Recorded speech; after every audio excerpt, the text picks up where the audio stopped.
Hi friends, and welcome to the channel. Welcome to my garden where I spend all my time. I hope that you find these meditations helpful to you.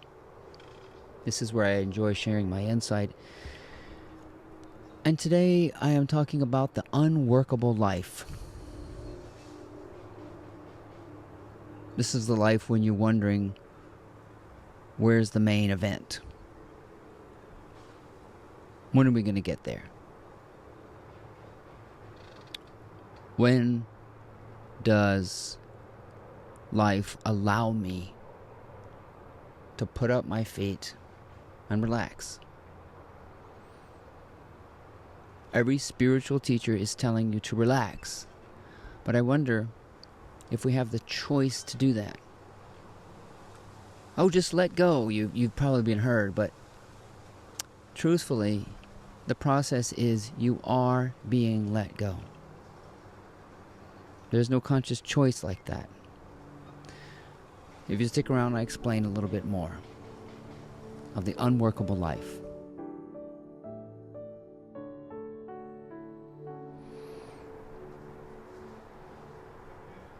When the alcoholic has finally had her last drink, how does she consciously choose that enough is enough? How does a person get to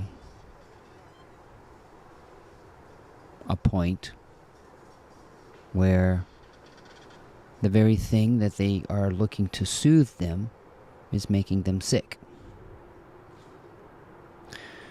How do we recognize the importance and the priority of letting it be? And the question leads me to a very strange answer. I don't know.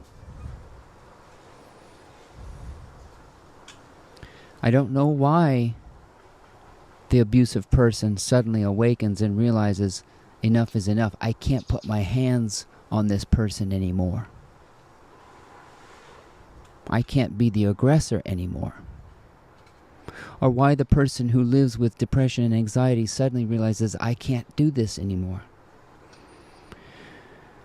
Or why, people like Steve Harvey said, I just got so tired of being poor.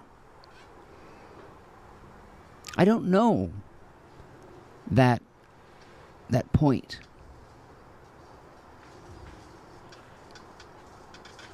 Otherwise, I would be able to explain why this rose on a rose bush blooms before another, or becomes bigger and better and more beautiful than another rose bud.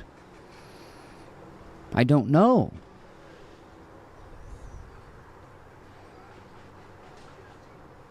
Why someone awakens to addiction. But I can tell you that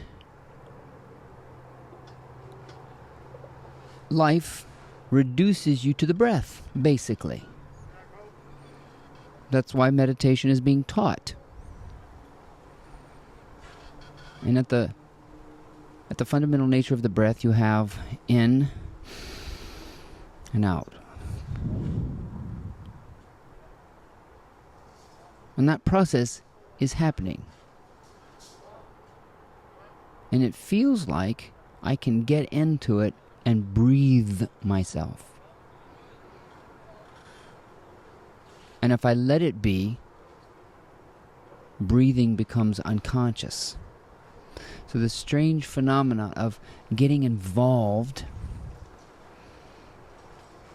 in an involuntary process is confusing us. Because when do you decide to involve yourself in your breathing, you see?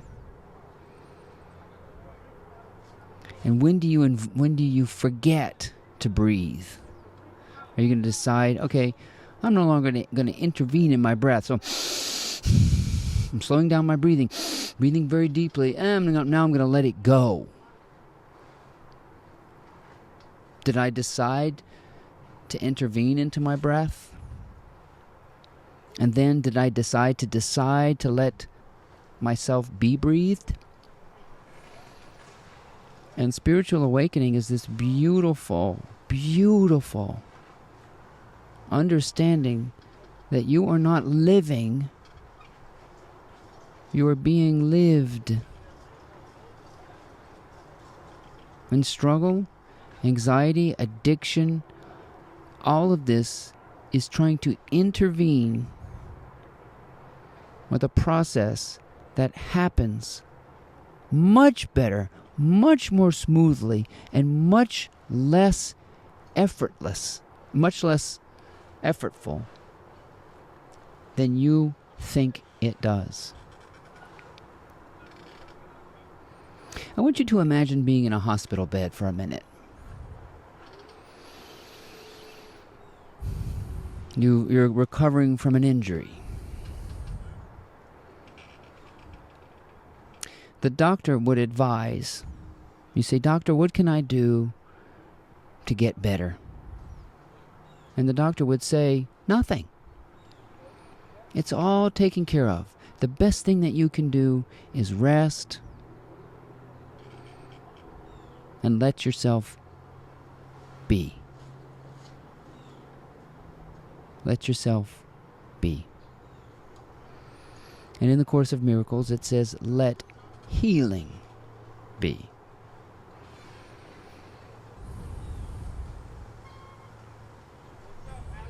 And to heal a rough patch in your life would be to let it be. You don't believe me. Many people would never believe that the secret to life is to stay in your hospital bed in a metaphorical way. So if you were in a hospital bed, what would you do? Maybe watch a movie, write a letter to a friend.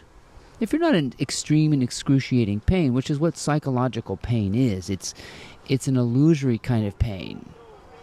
And to put yourself in the hospital would be to be in a more hospitable environment in your body. If your environment, your current circumstances are hostile, it's time to put yourself in quarantine. It's time to sit on your hands.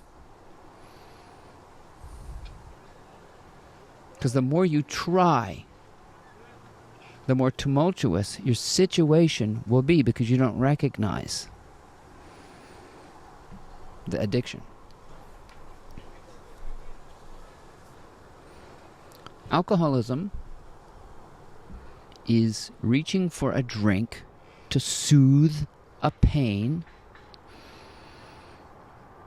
that reaching for a drink creates.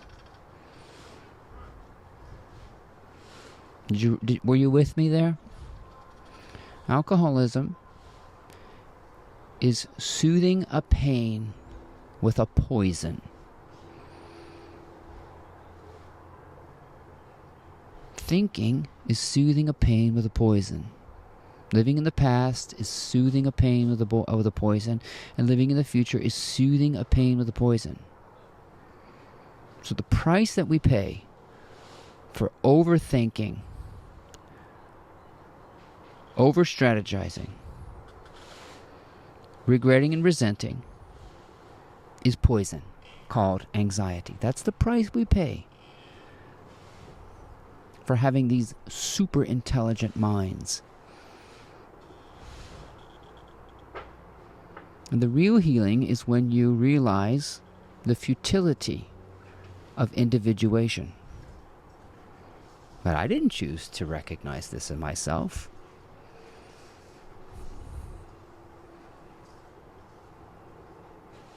It recognized itself.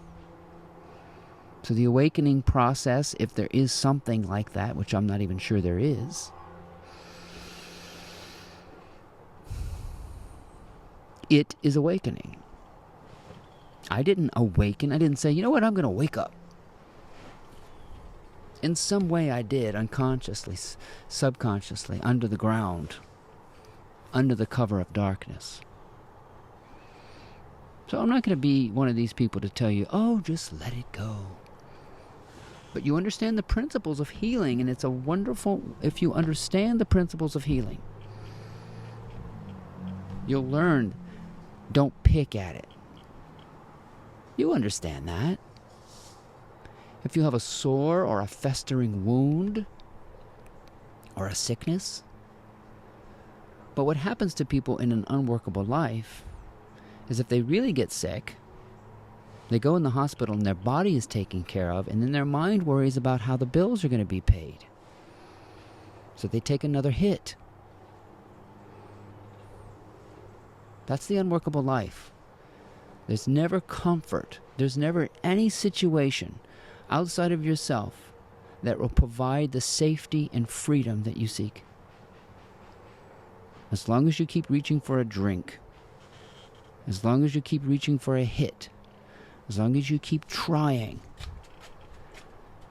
the price you pay is anxiety. It's not until you truly get into the hospital bed. That doesn't mean you have to sit in your house, close your eyes, and sit on your hands. Because I am doing something right now, aren't I? But I'm not doing anything about my situation. This is play. This is absolute creativity and a disregard for anything situational. So if you're in a tough spot, the way to heal yourself is to play. Do something frivolous. Do something insane. Now you see, that seems extraordinary to your mere mortal. And that's what makes, and if I seem critical of Christianity, I think we need to think this again. That Christianity is the unworkable religion. Why is it so? If Jesus was the boss's son, which is what we're supposed to believe, why would it be so miraculous that he could heal people? He had information that nobody else had access to. That's not impressive. He was the boss's son. He knew the secrets to the universe. So he could do supernatural things like walk on water and raise himself from the dead. That's not impressive to me, friends. What's impressive to me is the ordinary mortal, the sinful person, creating miracles in the world. That's impressive to me, the mere human. You see, that's what makes Christianity so frustrating, because the top spot has been given away, and nobody else gets to be the boss's son. Nobody else gets to realize their divine nature and perform miracles and do so-called extraordinary things. Well, let me tell you something. The Christ principle is repeatable.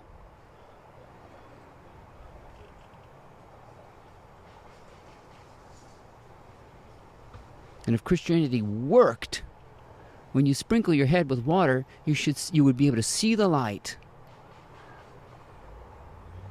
Be free from the fear. Never doubt again.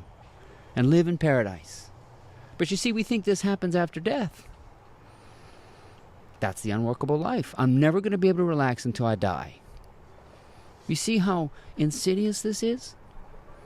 I won't be able to relax until I have enough money. I won't be able to relax until I retire. And by the time you retire, you're too old to do anything. You're going to have to pay for medical expenses because your body is worn out. That's the unworkable life, the unworkable religion, because nobody can attain heaven. Nobody can attain God status. Nobody could attain this wonderful state where healing is a perpetuality, not a thing to be had later. I want you to really imagine having accomplished everything, living in the state of the final, so-called final product. No more toiling. This is a possibility without a dime. But you must understand that you're being freed from an addiction. Possibly. If you're watching a message like this, the seeds have been planted. I watched videos like this for a long, long time before I realized what was happening to me. And I realized I was tired of suffering. And I was being let go from doubt. I was being let go from fear. I was being let go from compulsion. I was being let in on a secret that people think belonged to the Buddha, or Lao Tzu, or Yoda, or Jesus. There is no top slot. It's everyone's destiny to be free from the ailing mind, the illusion of toil. If you can breathe without thinking about it, you can live without thinking about it. You can let it be. Because you are the healer. My name is Ryan Hebert. I hope you enjoyed these insights. Please check out my blog, mymorningmotivator.com.